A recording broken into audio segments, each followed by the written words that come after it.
Bon dimanche, on est le 27 octobre. Bienvenue en prenant votre café. Le dernier stretch de la campagne présidentielle aux États-Unis. J'ai vu beaucoup de choses passer. On va en parler. On va en parler. L'immigration selon Trudeau, on va jaser de ça. Les coucous du pont. Certains gestes illégaux peuvent être légitimes. Bon ben. Post Canada, 95% de chances qu'il y ait en grève. Vous savez, la techno, là, on fait des gros lancements. Puis avec Steve Jobs là, qui avait lancé ça, ben, il y a d'autres compagnies qui pensent à utiliser la même méthode si ça marche. On va parler de ça. Hey, la presse m'a surpris samedi. Oui, ils ont parlé de la libéralisation, la privatisation potentielle de la SAQ. Ça me surprend d'eux autres. Gel d'embauche au gouvernement. Sauf que les finances de la ville, parce que là, tout le monde a vanté Valérie Plante. Et oui, mais il y en a d'autres que non, et j'en fais partie. En 1950, qu'est-ce qui se passait? Ford congédie et un dindon fraîchement. Je vais vous dire quoi? Est-ce que Google nous emmerde? On va jaser de ça. Les Chinois achètent chinois, imaginez-vous. Est-ce que le gouvernement pourrait remplacer la banque de Mom and Pop pour vous acheter une maison? Les obligations à la hausse. Est-ce qu'on pourrait avoir la prochaine décennie à la bourse complètement perdue? On va jaser de ça. Et l'Halloween, selon les Australiens.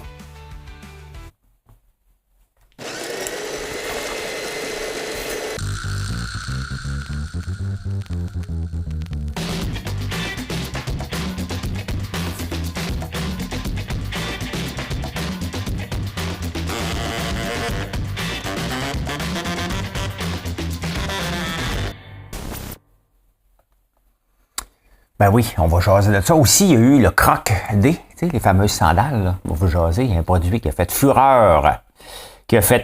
Fureur. Hey, on a sorti notre miel en rayon. Je vais le mettre dedans. Il est bon. Le miel en rayon, c'est du miel avec la cire, qu'on n'a pas extrait. Le miel dedans, c'est des choses spéciales, des cadres spéciaux pour que les abeilles puissent aller travailler là-dedans. Ils sont durs à faire travailler, c'est pas toujours évident. Fait que c'est disponible, ça va être tagué dans le chose. Merci d'être là. Êtes-vous abonné? Vous le faites beaucoup dernièrement et c'est vraiment, vraiment apprécié. Vous êtes de plus en plus à m'écouter et à vous faire réfléchir. Puis on réfléchit ensemble, parce que j'essaie de répondre à tous les commentaires. Donc, merci pour ça. Je vais parler tout de suite, avant des élections américaines puis Justin Trudeau. On va reparler des coucous du pont Jacques-Cartier. Il y a quelqu'un qui m'écoute qui me dit « Je dois être le seul ici qui trouve que ça a bien de l'allure. » Il n'est pas le seul. Et le journal de Montréal, il y a une journaliste là-dedans, je ne me souviens pas laquelle, qui dit que certains gestes illégaux peuvent devenir légitimes si la cause est noble.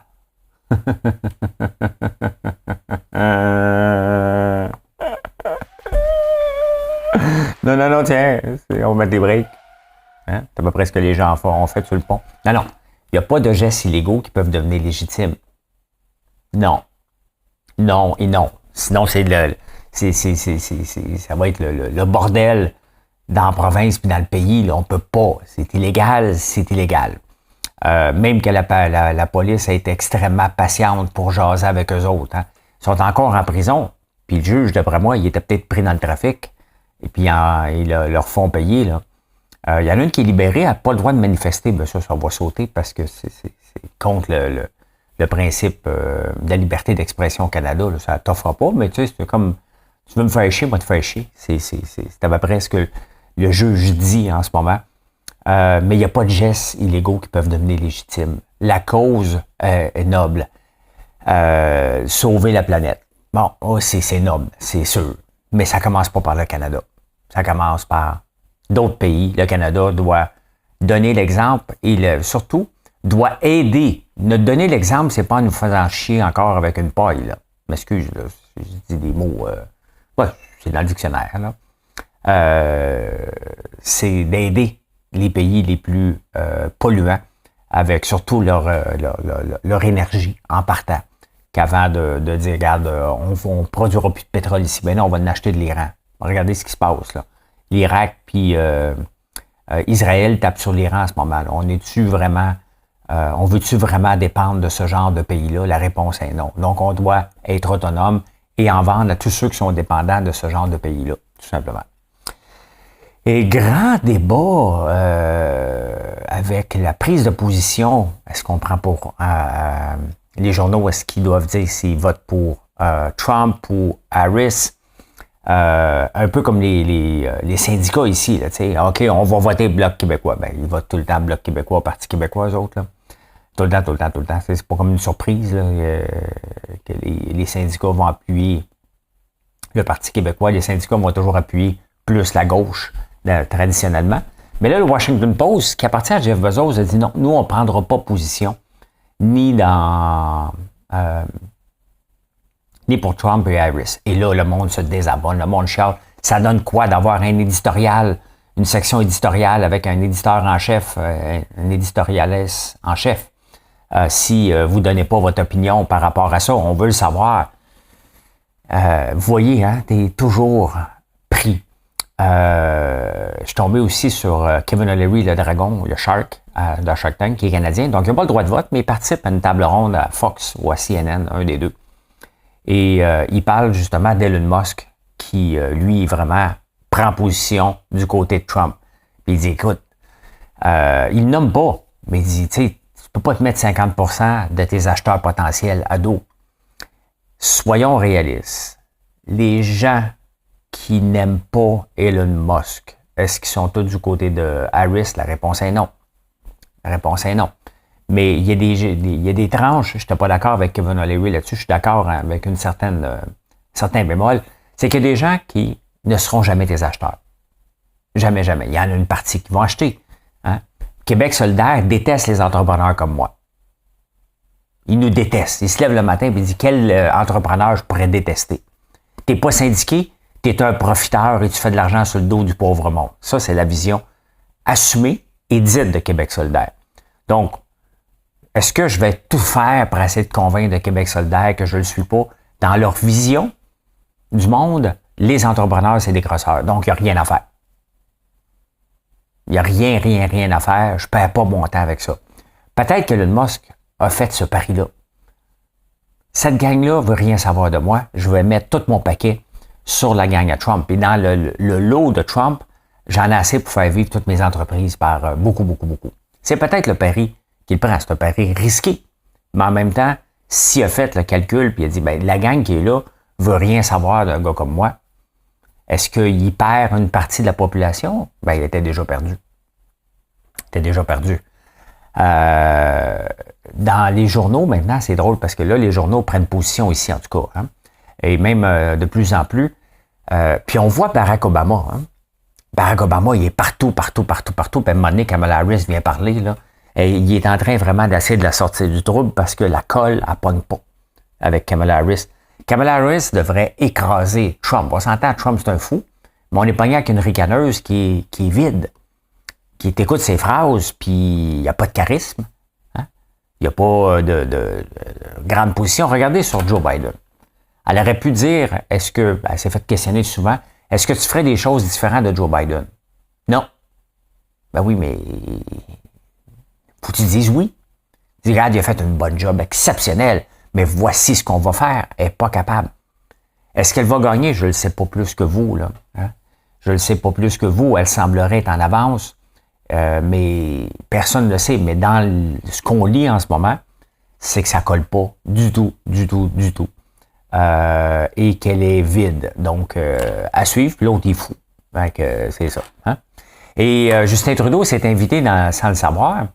Ben, il aime ça, lui, s'inviter partout, là. Mais sans le savoir, s'est invité dans la campagne présidentielle, justement. Under Justin Open Border Policy, Canada went from 24% foreign-born to 34% in just few years. La proportion de gens nés au Canada était de 24 foreign-born, des gens qui étaient nés à l'extérieur du pays, est passé en moyenne de 24% à 34% des citoyens maintenant. Regardez, l'immigration, selon Trudeau, c'est 3 millions de personnes. C'est énorme. faut avoir l'immigration. C'est la seule façon qu'on va maintenir notre rythme de vie parce que la natalité n'est pas assez. Mais ce graphique-là, il est utilisé en ce moment aux États-Unis pour dire, regardez, hein, avec la position de Harris qui ressemble à celle de Justin Trudeau, voici ce que ça va donner les États-Unis. Le bordel total alors qu'ils sont déjà pris avec une immigration problématique. Donc Justin Trudeau s'est invité là-dedans. Ça reste palpitant. Puis moi, qui va rentrer aux États-Unis? Hein? J'ai une petite préférence juste pour qu'on mange une volée. Des fois, là, c'est ça qu'on mérite. Au sens figuré. Il n'y a personne qui mérite une volée. Là. Mais Trump a dit, regarde, ça va être 10%. Il faut augmenter notre productivité. Il va falloir se donner un coup de pied dans le derrière et si on a des tarifs, on va être obligé de se moderniser. On va être obligé de faire mieux avec moins. On va être obligé d'augmenter drastiquement notre productivité, sinon le dollar va devoir baisser drastiquement pour qu'on soit capable de vendre aux États-Unis. Et Trump ne se cache pas qu'il veut faire ça. En même temps, il veut mettre la hache dans le libre-échange, ce qui serait peut-être une bonne affaire parce que ça marche pas. Les États-Unis font pas mal à leur tête. Nous autres aussi, on fait pas mal à notre tête. On se fait croire qu'on est dans un libre-échange alors qu'il y a toutes sortes d'exceptions. Donc, on va voir ce que ça va donner. Je ne sais pas plus que vous autres. Puis honnêtement, je ne perdrai pas le sommeil pour ça. Ça ne me dérange pas pantoute. Pantoute. Post Canada va aller en grève. Oui. Post Canada s'est doté d'un mandat de grève de 95%. Et je le dis en riant parce que ils ont le don de se démontrer inutile. Post Canada, regardez, moi, ce que je fais là, drastiquement, là, je suis abonné à beaucoup d'infolettes et des fois, tu achètes quelque chose, puis on vous envoie des infolettes. Hein. Je regarde les infolettes qui m'informent et des commerces. Tabarnak, c'est quoi ça?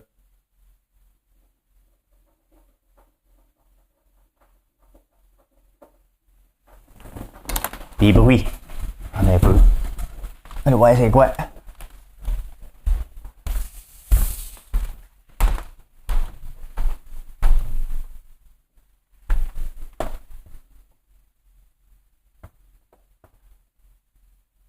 Eh bien, vive les vieilles maisons. Hein? C'est comme ça, c'est des vieilles maisons. Hein? Il y a des bruits. Des bruits. Donc, Post Canada va nous forcer à recevoir des emails de s'abonner pour recevoir nos factures. Il reste encore des chèques qu'on reçoit comme entreprise, mais le reste, on reçoit des colis, là. Donc, toujours quand il y a des bruits en pleine nuit, dans une maison de seul, tu fais comme, c'est quoi cette affaire-là? Tu sais? Donc, mais ils ont voté à 95%. Tu sais, à un moment donné, là, ils nous montrent leur inutilité. Quand on peut s'en passer.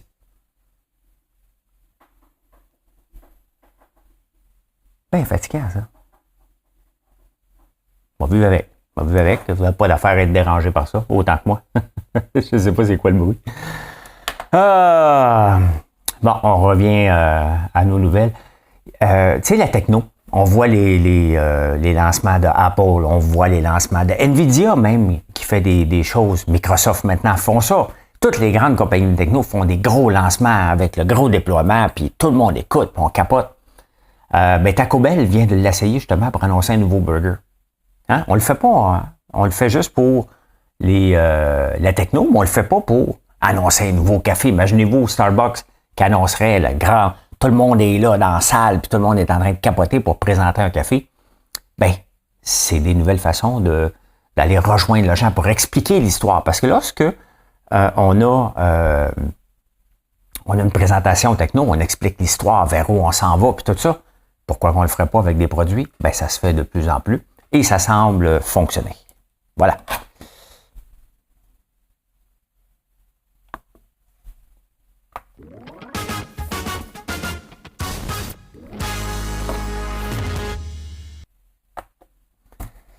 Eh bien, la presse qui est pour la privatisation partielle de la SAQ, c'est la première fois que je lis ça, en tout cas que je le vois, justement parce qu'ils sont en grève eux autres aussi. Hein?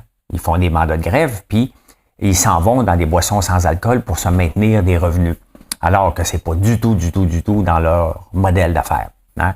Ils se sont auto-donnés ce modèle d'affaires-là. Le gouvernement qui a besoin de revenus les laisse faire complètement, alors qu'ils ne devraient pas être là, mais pas pantoute. Donc, on les laisse faire. Et les dépanneurs vont chialer. Avec raison. Donc, à quand? Tu sais, puis la presse propose exactement ce que je propose depuis toujours. Pourquoi ne pas laisser? Tu laisses la SAQ là. Tu la laisses là, telle qu'elle. Mais tu permets à des vins de Bourgogne, de whisky. Imaginez-vous, là. Hein? Regardez, je fais du sirop d'érable au bourbon, là. OK? Donc, je m'intéresse au bourbon, bien entendu, parce que je vais avoir différentes appellations avec les barils que j'achète. Donc, je fais des recherches là-dessus, mais où je vais acheter un bourbon?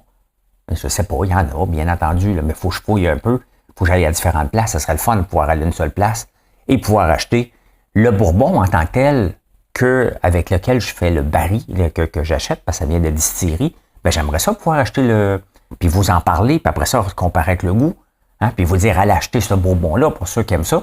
Donc, ça devient difficile de raconter l'histoire. Là, je peux vous le dire, regardez, c'est tel bourbon de telle place qu'on utilise, tel baril, mais vous voyez, donc ça serait une plus-value. Ben, pas pour moi, là, pour ceux qui aiment la boisson, bien évidemment. Là.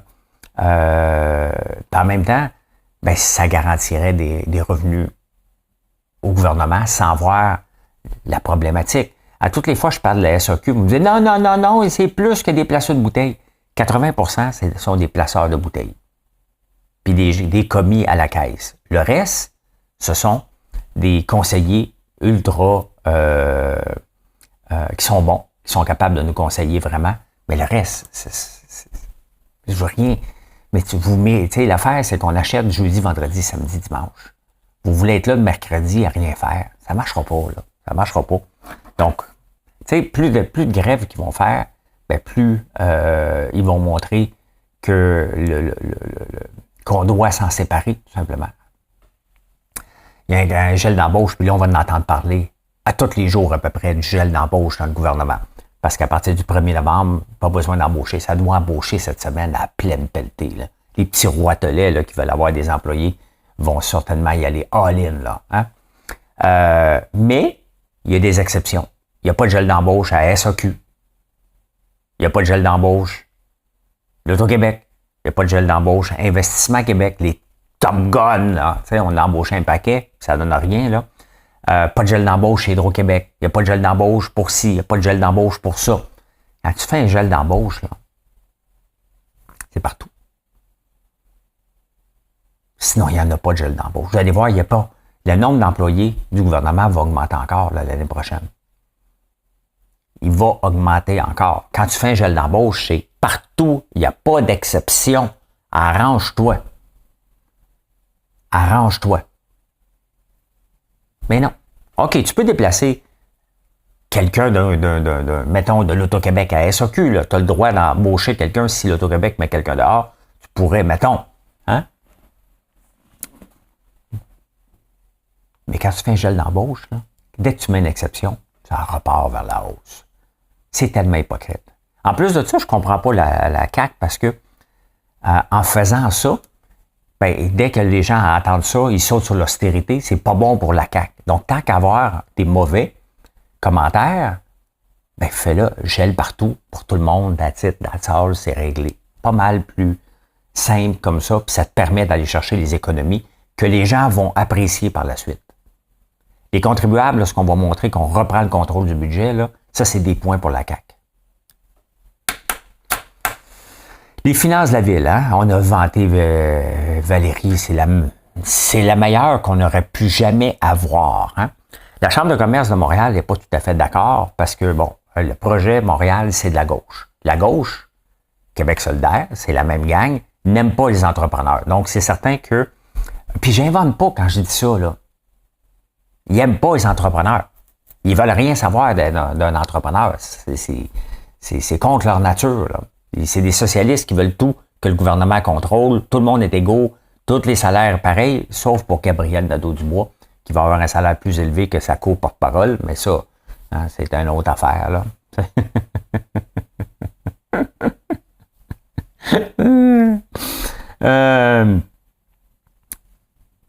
Finances de la Ville de Montréal, plus 34% d'augmentation des dépenses. C'est ça, les finances de la Ville de Montréal sous Valérie Plante. Hein?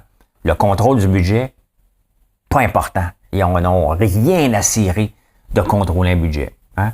On veut un parc éponge, on a de l'argent pour un parc éponge. On ferme les rues, pas de problème, on a pas de problème. Regardez juste ma rue, OK? Je le vis, là. On parle des chantiers qui sont déserts. Ma rue, elle est déserte, elle est charcutée de bord et d'autre. J'ai plus de stationnement. Ils sont supposés vérifier sur le dos dans le plomb. Ils ont ouvert le chantier. Ça doit être une autre équipe qui s'en vient éventuellement. Ils sont partis. Est-ce qu'ils vont revenir? On n'a aucune idée. Ils sont partis. Ils vont se faire travaux avant l'hiver. Vas-tu retrouver mon stationnement pour l'hiver? Je pense pas. Ils s'en foutent, eux autres, là. Ils s'en foutent de mes raids. Pourquoi ils l'ont commencé? Ben c'est le même, imaginez-vous, la rue Sainte-Catherine, qu'on voit à peine des gens travailler. Ça devrait travailler 24 heures sur 24 sur le chantier. C'est ça, la Ville de Montréal, là. Camille Haut, on lui a dit qu'on ne la voulait pas. Elle va le faire pareil. La fermer. L'endettement, on est passé à 108%. Elle avait promis de maintenir ça à 100%. C'est pas grave, on est à 108%. De 22 354 à 25 162. 3 000 employés de plus sous Valérie Plante. Qu'est-ce qu'ils font? On a-tu vraiment les moyens? On a-tu besoin de 25 000 personnes à la Ville de Montréal? 25 000.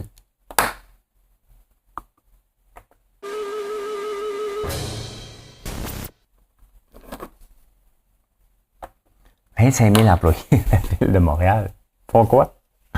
Ça, c'est la Ville de Montréal, là. C'est pas Pierrefonds, là.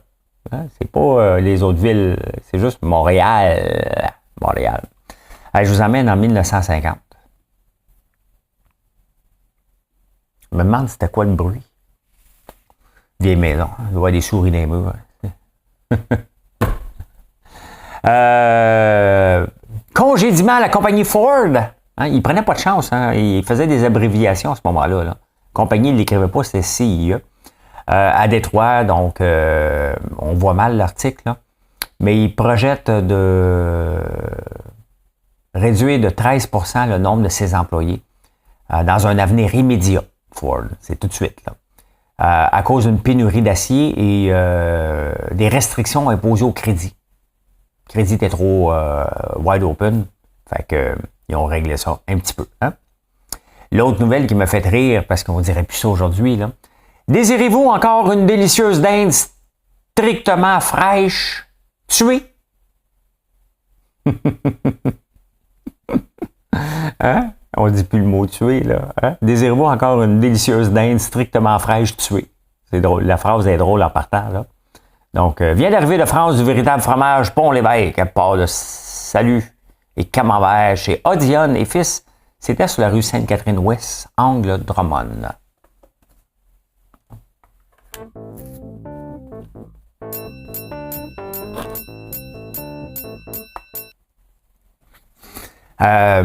Est-ce que Google nous emmerde? Hein? Est-ce que Google va être démantelé? Je vais aller vous montrer l'action. Je sais que c'est probablement Google qu'on dit, là. Comme ça. Ben Google, en 2021, hein, valait 153 piastres, Alphabet. Il est descendu à 87. Il est remonté jusqu'au mi-juillet à 193. Et là, il diminue. Hein, il a diminué à 149. 193, c'est près de 25% de perdu, là. De 193 à 149, à peu près 20%. Là, il remonte un peu. Bon. Il est en situation de monopole et là, les juges demandent qu'il soit démantelé. Donc, est-ce que l'argent de recherche va être démantelé? Comment ils vont le faire parce qu'il est dans tous les téléphones Apple par défaut? Est-ce que ça va être arrêté, tout ça? On le sait pas. Il y a un avenir sombre un peu au-dessus de Google. Bon, il y a d'autres outils d'intelligence artificielle, il y a d'autres choses, mais il est omniprésent que ça peut. Et ça tape ses nerfs aux gens qui font des recherches. Mais en même temps, l'engin, pour faire des recherches, il est bon. Tu cherches quelque chose. Moi, là, cet engin-là, je dois le remercier. Ça m'aide énormément pour mon entreprise. J'ai bâti autour du search engine, mais tu sais, ça change tout le temps, là, le SEO. De bien se positionner, là, ça bouge tout le temps. Donc, c'est quelque chose qu'il faut se tenir constamment à jour. Qu'est-ce qu'on peut faire? Comment on peut s'améliorer? Qu'est-ce qu'on doit faire? Il y a énormément de travail à faire régulièrement avec ça. Est-ce que Google m'emmerde? Non. Est-ce que j'utilise Google tous les jours comme avant, comme l'année passée? La réponse est non plus. Il y a d'autres outils là, qui commencent à prendre la place. Là. Perplexity, entre autres, .ai, que j'utilise systématiquement la première fois. Bon, pas si je cherche quelque chose de rapide, là, mais si je vais avoir une recherche plus approfondie sur un sujet que je prépare pour ici, je vais prendre perplexity.ai, même avant ChatGPT, parce que c'est plus fait pour ça. Perplexity.ai, ils vont s'en venir avec de la pub. Ils travaillent déjà là-dessus, là. C'est bien évident. Donc, il va falloir bâtir le SEO en conséquence de tout ça.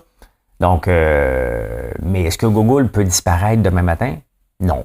Est-ce qu'ils doivent travailler fort? Ben oui, ils doivent se réinventer comme tout le monde. Et il n'y a jamais de too big to fail. Hein? D'ailleurs, on l'a vu avec l'action, là, quand même de 193 à 145, c'est toute une débarque. Là.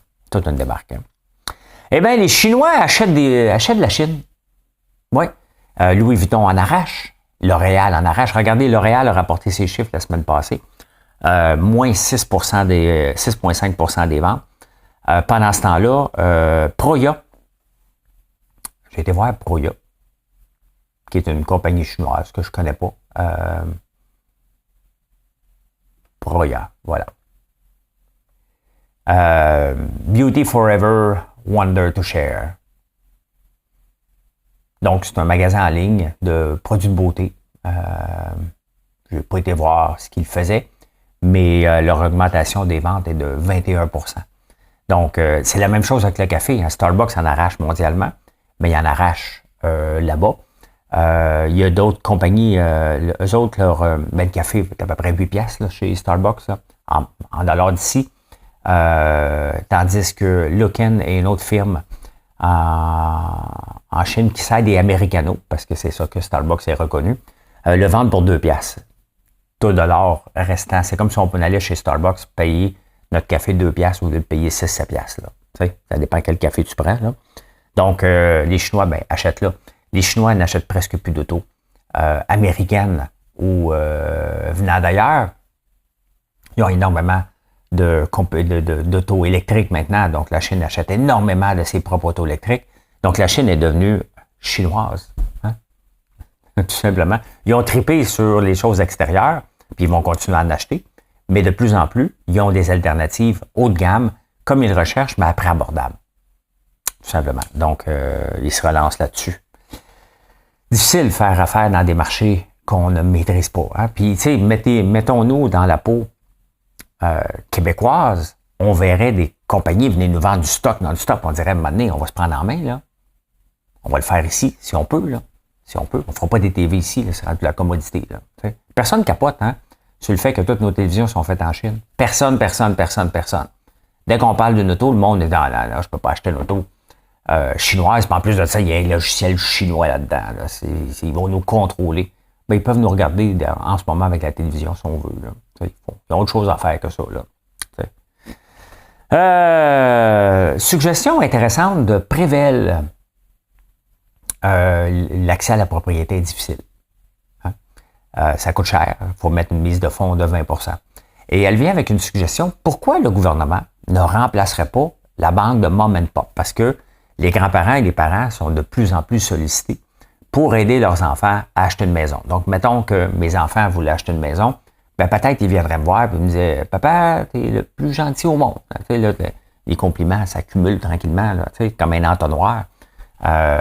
Tu sais, un café, tu sais, là, tu sais, l'entonnoir, puis à un moment donné, donnerais-tu 200 000 que je m'achète une maison 1 million? Donnerais-tu mon héritage de mon vivant? Ça se demande. C'est parce que j'avais pas prévu t'en donner, va te faire un prêt. Hein? Mais l'idée n'est pas folle. L'idée n'est pas folle, mais ça commence à être socialiste puis borderline communiste. Là. Ça me fait peur un peu. Là. Mais pourquoi le gouvernement n'avancerait pas la mise de fonds aux gens qui veulent s'en acheter une. Le problème, c'est qu'il faut qu'ils soient capables de la récupérer si la maison, si la personne fait faillite. Là. Il y a des règles. Mais pourquoi qu'il ne l'avancerait pas? Et il la reprend avec la prime à la revente. Donc, mettons, tu achètes une maison de 2 millions, le gouvernement t'avance 200 000. Bon, il y a une hypothèque de premier rang sur la maison. Tu la revends 10 ans plus tard. Ben, le gouvernement, mettons, tu revends 2 millions, donc sur 200 000, il est devenu 400 000. Bingo. Toi, tu as la balance. Hein? Donc, il n'y a pas d'intérêt.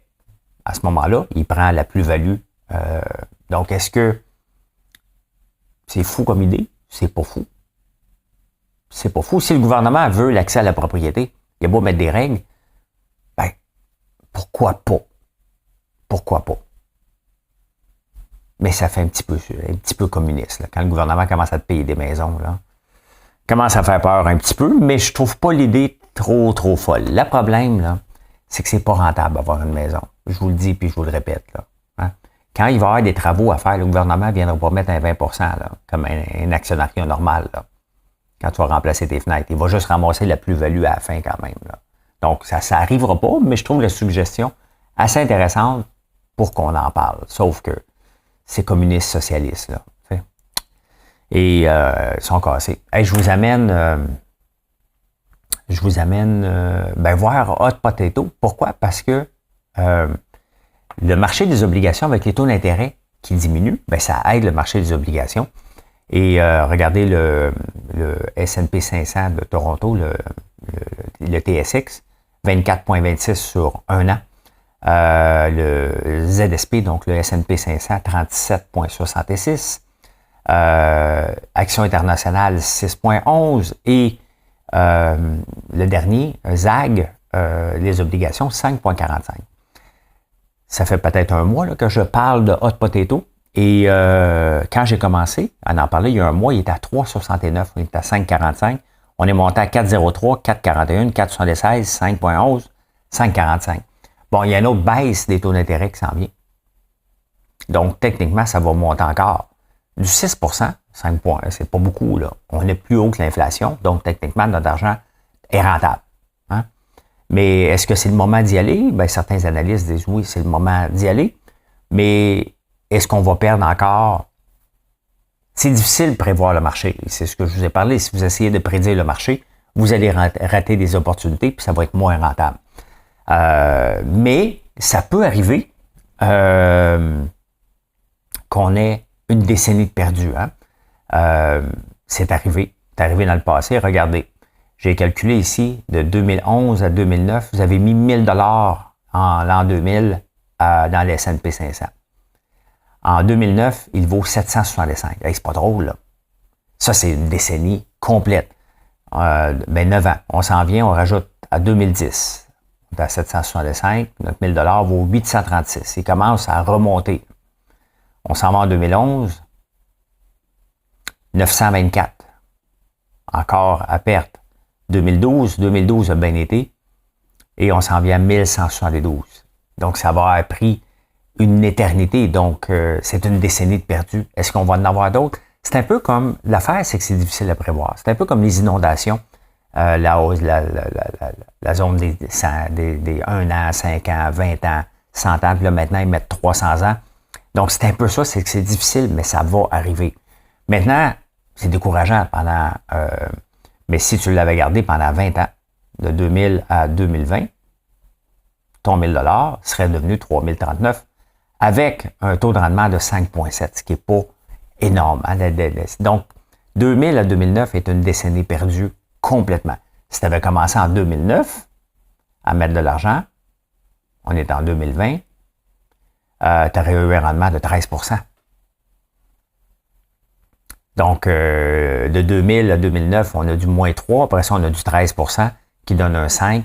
C'est ça la bourse, hein? C'est du 6 ou c'est du 7. Donc, il va y avoir des décennies. Ça se peut qu'on en voit un dans 20 ans. Ça se peut qu'elle soit là. Et c'est là que je reviens encore à l'approche Hot Potato, que je vous parle parce que je trouve que c'est une des meilleures méthodes pour justement profiter des bonnes périodes et éviter de rester investi dans un marché qui ne performera pas pour un bon bout de temps ben, c'est ce que l'approche hot potato, qui n'est pas parfaite. Il n'y a aucune approche de parfaite, là. C'est comme si je vous disais, gars, allez jouer à la roulette et voici la façon de jouer. Vous allez gagner tout le temps, ça ne marche pas comme ça. Sauf que la minute que le S&P 500 ne sera plus le premier, on va prendre notre argent au complet et on va le déplacer vers un autre. Cette méthode-là, c'est une fois par mois qu'on la regarde, une fois par 2 mois. Il n'y a pas de presse. Tu es un couch potato actif. Donc, une fois de temps en temps, tu vas te chercher un verre d'eau. Ben, c'est à peu près la même chose, ou une bière, ou un sac de popcorn. Là.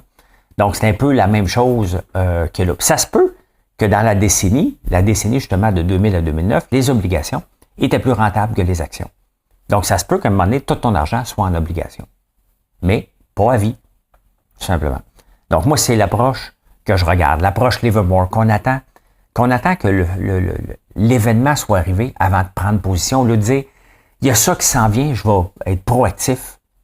Tu peux faire un très bon coup, ou tu peux passer à côté de belles vagues, parce qu'il y a des grands analystes, il y a 2 ans, qui ont dit, le Dow Jones est à tel niveau, ça n'a pas de bon sens, il ne montrera pas plus, et il a fait du 33% depuis 2 ans. Donc, voilà.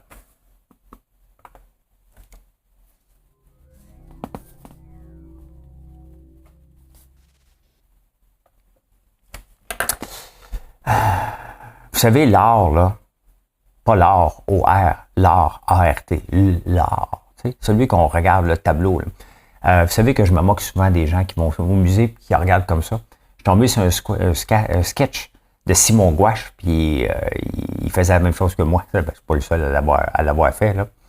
Ben écoutez, regardez la célèbre banane. Je vous fais écouter ce sketch-là. Là. C'est un sketch humoristique, presque. Écoutez le gars parler de la banane. Piece of duct tape. The work is presented on the wall as any other artwork and is intended to be replaced as the banana ages. Ah, my God, j'ai oublié de vous le montrer. Excusez-moi. Je recommence. Alors, voici l'œuvre. The work is presented on the wall as any other artwork. La banane. And is intended to be replaced as the banana. Et là, on rentre dans la catégorie le muséologue en question, comme Valérie Plante a étudié, il se prend au sérieux. Là. C'est une banane avec un duct tape sur un mur. Une vraie banane avec un duct tape. Cette œuvre d'art-là va être vendue à 1 million. Et elle est appuyée, elle est appelée à être remplacée régulièrement. Une banane, ça pourrit. Là. Puis à un moment donné, il y a un artiste qui est allé l'enlever le duct tape et il a mangé la banane. Et là, la banane, elle est attaquée avec le tape. Et là, si ouais, c'est une banane. Calme-toi. Qui va payer ça 1 million? Parce que c'est marqué le nom de l'artiste dessus. Hey, savez-vous que l'Halloween, c'est une invention américaine? En Australie, ils ne fêtent pas ça. Il y a à peu près 20%, ça commence à s'emmener de plus en plus. Mais ils n'aiment pas l'invasion américaine. Il y a des McDo, il y a des Starbucks de plus en plus. Et il n'y a presque pas d'Halloween. Donc, il y en a un qui est en train de décorer. Puis il dit, qu'est-ce que tu fais là, toi? Je veux rien savoir du trick or treat, ils ne comprennent pas le principe. C'est sûr que moi non plus, mais on en profite dans le sens que ça nous, pour une entreprise comme la nôtre, ben on a besoin de ces événements-là, puis ça reste le fun. Les citrouilles, c'est devenu un immense marché, là. On fait de la citrouille à l'année, vous le savez, mais ça reste un moment aux charnières où vous achetez plus de produits à la citrouille. Donc, c'est un marché intéressant, mais l'Australie n'a pas embarqué là-dedans, pas tout. Hey, vous savez, la façon qu'on regarde notre cellulaire, qu'on est toujours droit devant comme ça, on bloque des artères sur le côté. Et il y a de plus en plus, on associe le fait de regarder un ordinateur régulièrement ou de tenir un téléphone longtemps dans nos mains avec des risques plus élevés de démence. La démence, dans le fond, on a besoin de sang vers le cerveau. Il faut que le sang circule et si les artères sont tout le temps coincées parce qu'on a toujours la même posture, ben ça va augmenter le risque d'avoir la démence un peu plus. Donc, faites attention à ça. Tournez-vous la tête une fois de temps en temps. Et pour terminer, les crocs. C'est laid des crocs? C'est laid des crocs? Ben, votre chien doit être laid, lui ici. C'était le croc-day, je sais pas, le 10 octobre, je pense. C'était sold out. Toutes les crocs pour les chiens ont été sold out rapidement. Et bien voilà, je peux dire, ça je vous l'ai montré. Ben, regarde, ça j'avais oublié de vous le montrer, mais c'est là.